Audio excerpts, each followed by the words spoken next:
We have the pleasure of having experts to come and talk to us a little about trees and the Decatur community.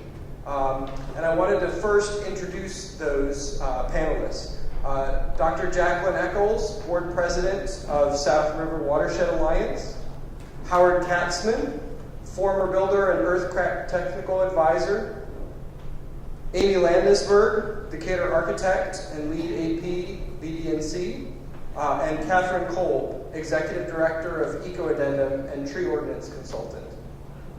So they're going to have a seat down, and they have a presentation that they've put together as the four of them that they'll come up and present over time. And then we'll do questions. We will have some folks over in the corners with cards. If you have questions as the presentation goes on, or even pre-presentation or after presentation, just signal to them. They can give you a card. You'll fill those out, and then I'll moderate by asking your questions to the panelists. You can direct it to one of the panelists, so just put their name and then your question, or it can just be a general question for the panelists, in which case you don't need to have any name with it. So with that, we'll get started.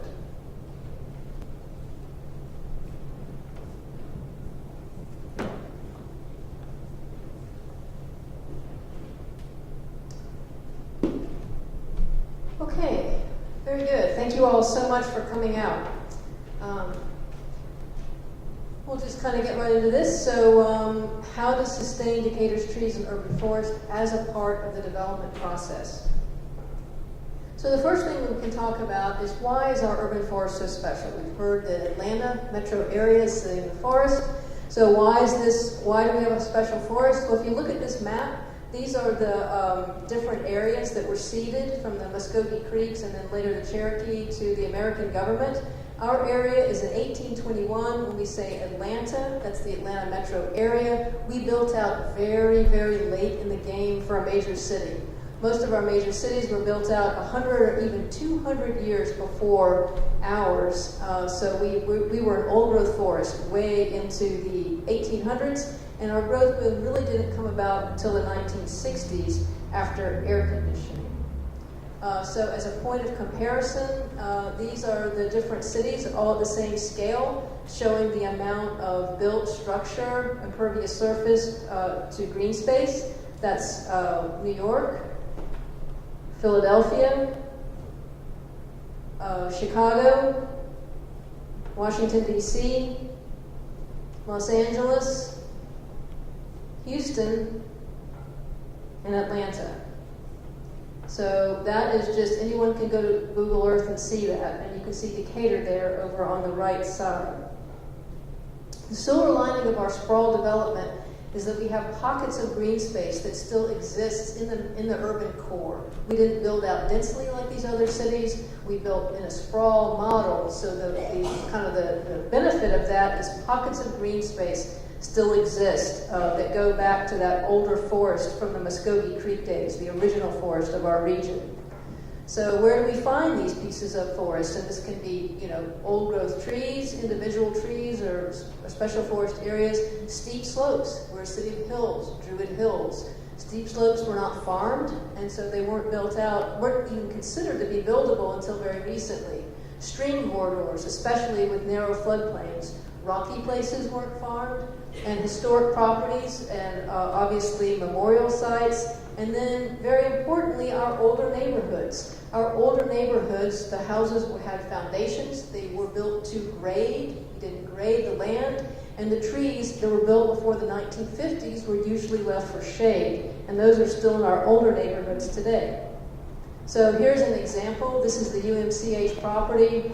This tree actually had some damage, and it needed to be cut. But there's about 6 or 7 other older trees all up in this area. We went ahead and we counted the rings when it was cut. Turns out that was 190 years old. We have trees like that around in our backyards and in our neighborhoods. We call it sort of hiding in plain sight. This is just a few blocks actually in East Lake neighborhood, but next door to Decatur. 30-inch post oak, not very big, not very grand looking. Got some ivy on it in the backyard. Plan reviewers allowed it to be cut down, even though it's in the setback. And it was 280 years old. 280 years old is beginning to get back. As a reference point, this is what 280 years old looks like. This was a fashionable men's portrait that time. So that tree was growing when this portrait was done. This is what Savannah looked like 280 years when that tree in our neighborhood started to grow. Savannah was nothing but a clearing in the trees. There's trees all the way from the Atlantic Ocean to the Mississippi River. And those trees that grew up in that forest are still found in our neighborhoods.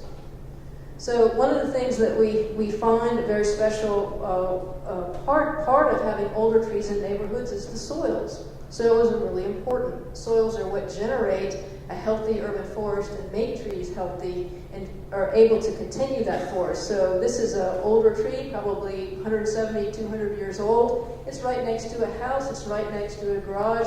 This soil sample was taken right behind that garage.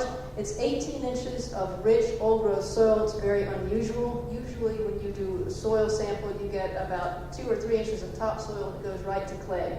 So that's one of the things that we have in our neighborhoods in Metro Atlanta, very special, is older soils. So cutting a tree is not the worst thing for a forest. If we take out a few trees out of the forest, that forest will regenerate itself. When you take the soils out, you'll never get it back. And one of the reasons is because these graded clay soils contain very high levels of aluminum, which is in fact toxic to tree roots. We plant these trees in these terrible locations, we expect them to grow, and they often don't do very well.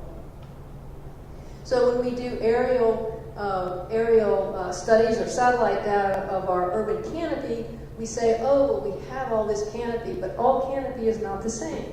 This is what we would call low-value canopy. It's not giving us really any ecosystem services, and it's not really giving us any green infrastructure services compared to this canopy, which is giving us full ecosystem services and also giving us stormwater, all these other values for our green infrastructure. So we've all seen this. The new trend now is to do teardowns. When we do these teardowns, what we're seeing now is we're taking the trees out of the backyards and the side yards, and that's where most of our canopy lives. It's in backyards and side yards. And when we grade lot line to lot line, we're losing that. This is actually a photograph taken in Winona Park, which then became this. And so the interesting thing that we're seeing changing also is, we had a fairly decent-sized house, probably housing 2 to 4 residents. So we still have a lot of our landscape left. We call this false density because we're having a much higher impact to the landscape, but we're not really getting any more residents. So we're getting a higher footprint, a disturbed footprint. We're losing our canopy, but we're not really housing any more people. And then when we look at how we're kind of replacing our canopy, on the left, these are the kind of trees that we have in our neighborhoods. And if you see, these are small trees that have just been replanted along the street here. We're kind of replacing our older trees in our neighborhood yards with trees, along the street. And it's great, that we plant trees, but they're really never going to give us the values of those older trees. And then when we lose trees, basically we're getting a large amount of stormwater. We're getting more impervious surface. So just to be very quick here, in a Houston study, Houston increased their impervious area by 25% in a 15-year period. And they figured that the flooding damage cost about $4,000 per square meter of impervious surface. And that was before Hurricane Harvey. I did this slide before Hurricane Harvey. So when we're losing our trees, we're really starting to increase our stormwater and all the costs associated with it. And at this point, I will introduce Jackie Eccles, who will talk about stormwater. Oh, she won't. Oh, sorry. I'm going to continue. Oh, sorry, we changed the order of that. So I will keep going. So we got stormwater issues, so kind of the elephant in the room here, which we're all kind of aware of, and this is true for all of Metro Atlanta. About 95% of our trees and urban forests is on private property, and it's pretty much always going to be that way. You know, we can buy parks and things like that, but about 80% of that is going to be in single-family residential property. So what are our options? Replanting trees is great when we can do it, but we're never going to be able to replant our way out of 80 to 90% of our forest. Purchasing green space is fabulous, but again, we're never going to be able to buy enough. Even if, for instance, the City of Atlanta were to double its parks, buy enough property to double its parkland, we would still have about 90% of our trees and urban forests on private property. So what governs trees on private property is the tree ordinance, and that's why we're here tonight, and that's why many of the jurisdictions in Metro Atlanta are looking at tree ordinances now. So how do we address this? A number of people have vetted what we are calling the 4-step plan, which is a lot of common sense, and we think this can work.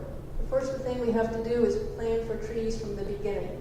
You can't go through a whole process, get permits, do a design, have architectural drafts and all of that, and then at the end of the day say, well, we'd like you to save this tree. That's really not realistic.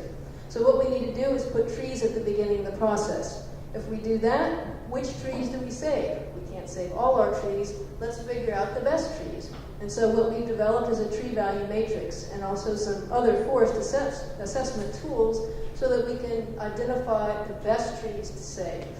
Then the next sort of step in that is a sustainable footprint. When we're grading lot line to lot line and doing very large amounts of impervious coverage, there's obviously not going to be any room left for trees. You can't save trees unless you save the ground in which they stand. We all kind of know that, but we forget that sometimes. And then effective enforcement. We need enforcement that deters code violations. So the sustainable footprint. We've worked a lot on this. And what we have is a new plan where the sustainable footprint can actually dovetail with stormwater requirements. So if our sustainable footprint basically matches the area in a lot that you could build out before you have to do stormwater detention, we very neatly tie those things together. And if anyone wants to talk more in detail about that, we think this is a really good way of addressing this issue. That also creates an even playing field for builders. It applies to all properties, so people that have trees on their property don't actually suffer some sort of disadvantage for having trees. It applies across the board because stormwater is a problem for everybody, and it's a big cost to cities.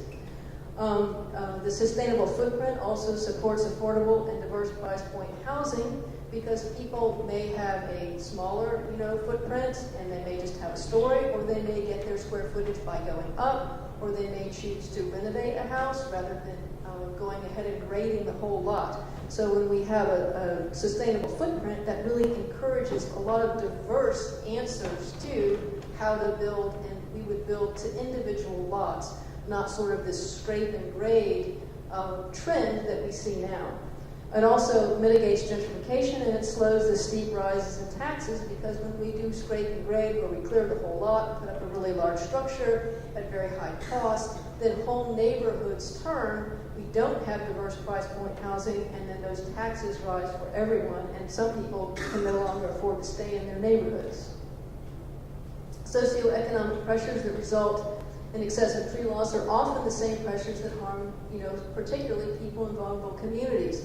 There are some benefits of trees, and we don't need to go into all of that. A lot of times we know what those are, but there's some things that kind of fly under the radar. They've done a lot of studies. Living near a green space can help you be more healthy. You can have less chance of dying of 12 different diseases if you live within a half a mile of a green space, even if you never set foot in that green space. Some of these things can be measured.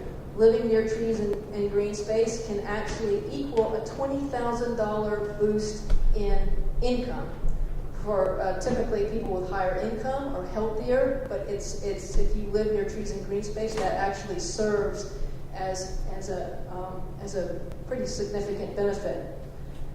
There's a lot of tree preservation can save costs for public, private costs for health and safety, often associated with physical and mental health.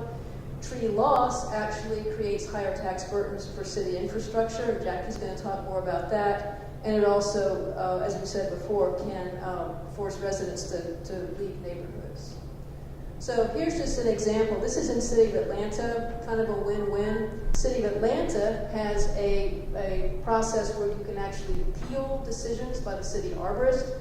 The developer, in this case, this is over in Kirkwood, wanted to take down a very large southern red oak, one of these older ones, probably 175 or something like that, significant older tree. Neighbors appealed. Some of the neighbors were architects. They actually showed how the house could basically just be scooched over a few feet, and you could save enough of the critical root zone to save that tree. And so the tree commission upheld the appeal. So we built the house. The tree is saved.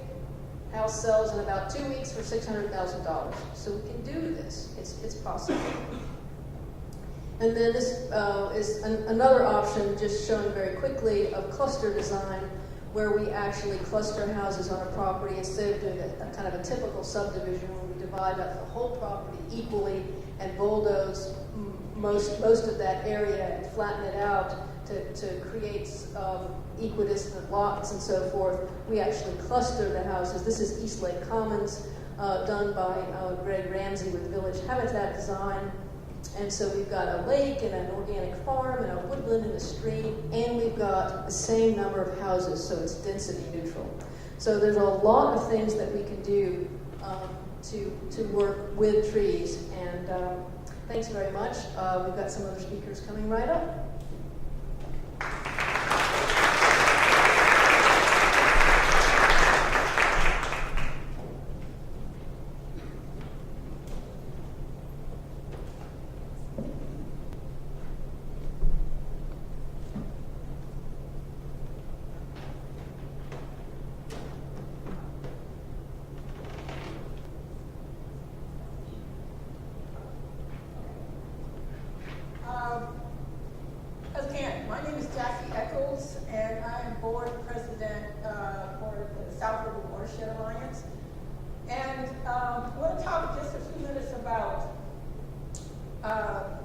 Trees as stormwater infrastructure, an idea that seems to be lost on a lot of cities, counties. They just don't seem to get the idea. I know I read kind of an article about your stormwater utility meeting you had, I guess, last week. And the discussion about increases in costs, how much is he willing to pay for stormwater management, those kinds of questions. But I can pretty much assume that the stormwater that they were talking about was not mixed with sanitary sewage. And so that's the big difference between that conversation and this conversation. As you probably know, DeKalb County is under a federal consent decree. It has been since 2010. It expires, this particular consent decree expires in June 2020. DeKalb County will not make that deadline. The consent decree will be extended. It will not be done in 5 more years. We're looking probably more at 15, 20 years, if not even longer than that. So the whole sanitary sewage issue, stormwater issue, the DeKalb County consent decree issue is with us for a very long time. So the consent decree is about eliminating sanitary sewage spills that pollute our creeks and rivers, which are every single one, is a violation of the U.S. Clean Water Act. This means that the entire county, that means every city, is on the hook for this consent decree. It may be that that CEO Thurman, because he's CEO of DeKalb County, is kind of at the forefront, but all of the cities, new cities, old cities, will bear the cost of this fix. There's just no way to get around it. So, DeKalb County has a capacity problem. No matter what you hear, DeKalb County has a capacity issue. Inadequate sewer infrastructure capacity is due to growth. That's true. But it's also due to infiltration and ingress of stormwater into the sewer pipe infrastructure. That's where the problem lies. And the only way to fix a leaky sewer is to fix the leaky sewer. You know, you can't ignore it. It won't fix itself. That's just how it is. I is made worse by more frequent, heavier, and longer duration rains. And you couple that with development that routinely takes down trees and cover that area with impervious surface, you're just exacerbating the problem. There are huge tangible costs in the form of environmental degradation and destruction, as well as public health and quality of life consequences. This is Shoal Creek. The city of Decatur sits on top of Shoal Creek. It used to be free flowing and open. It's been covered over pipe many years ago. This is a shot of the creek at somewhere Oakhurst. This is the site of Shoal Creek, not far down the river off of Memorial Drive, at 1615 Melody Court. That site overflows almost every time there's a rain of any degree measure in the city of Decatur. All the stormwater that falls on the city of Decatur runs down primarily Shoal Creek. It is the drainage creek for, as I said, for Decatur. It's had 32, this particular site, that's Shoal Creek in the background, by the way. This photo was taken on April 19th when we had that rainstorm. There have been 32 major spills, that's 10,000 gallons or more at that site since 2014, and many minor spills.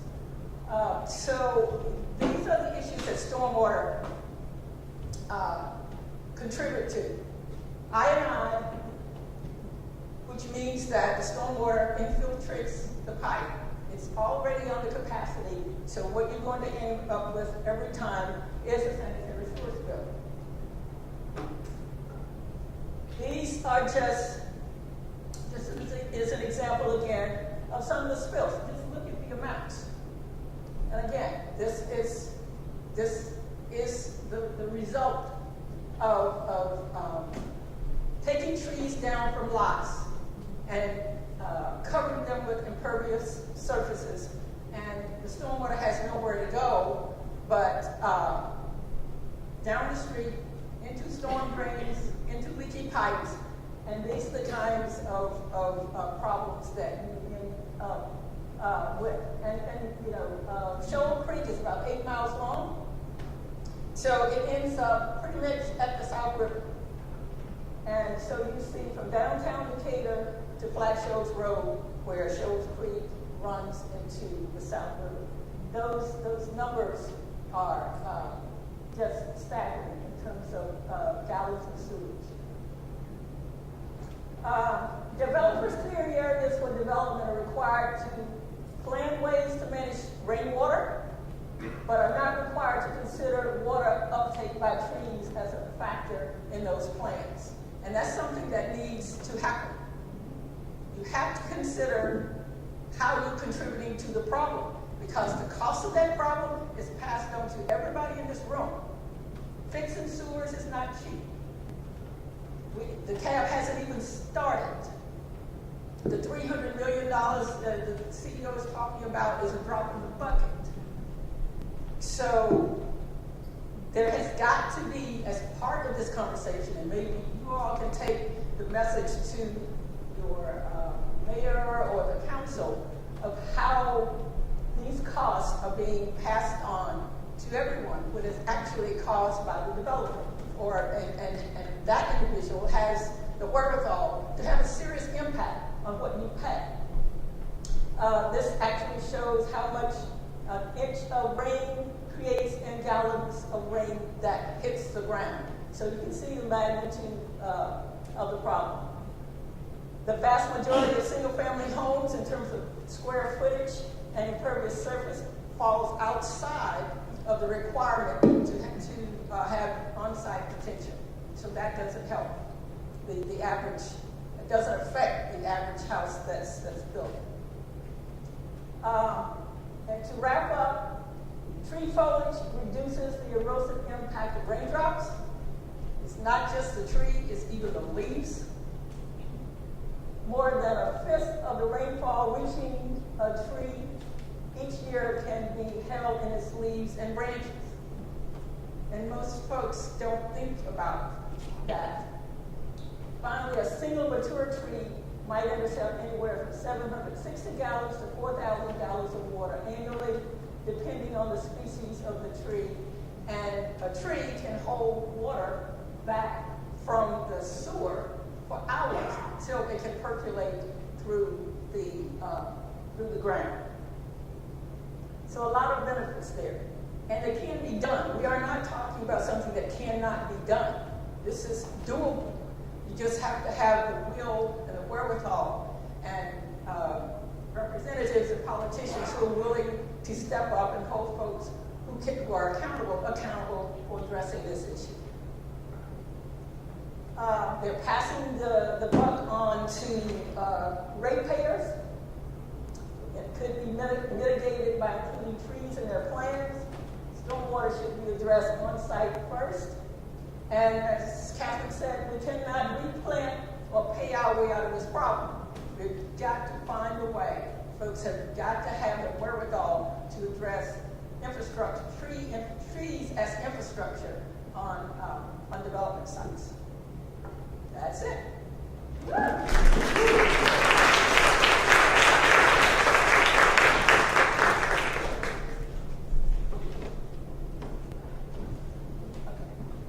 Hey, am I speaking into the microphone? I can't tell.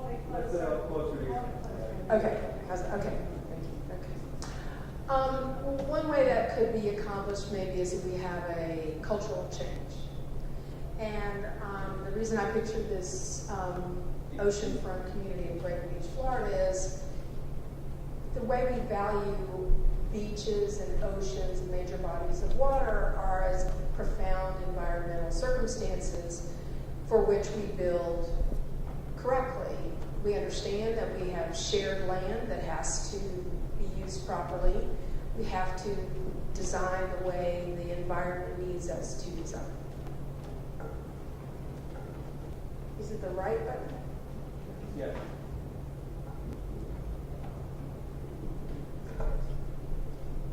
Not really. Yeah.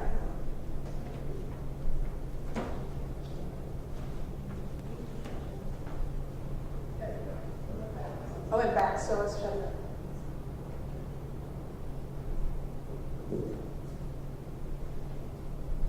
It's a conspiracy. Well, the forward button isn't working right now.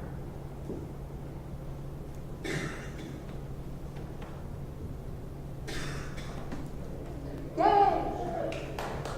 Okay, thank you. So if we consider our forest like those who live near the ocean consider the ocean, we would behave differently.